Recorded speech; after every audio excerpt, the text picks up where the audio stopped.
Tan-awa kung unsa ka malipayon ang atong mga kabataan.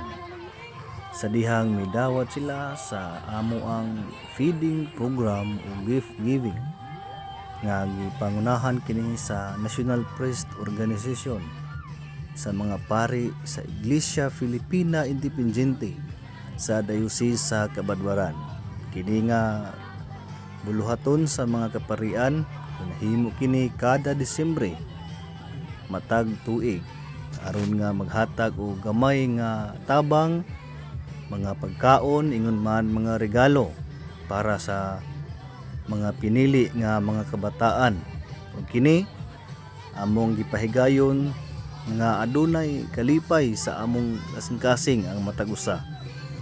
Ang mga pari sa Iglesia Filipina Independiente malipayon nga nihimo niini aron nga makita ang mga kabataan nga adunay lamian kaayo nga mga pagkaon.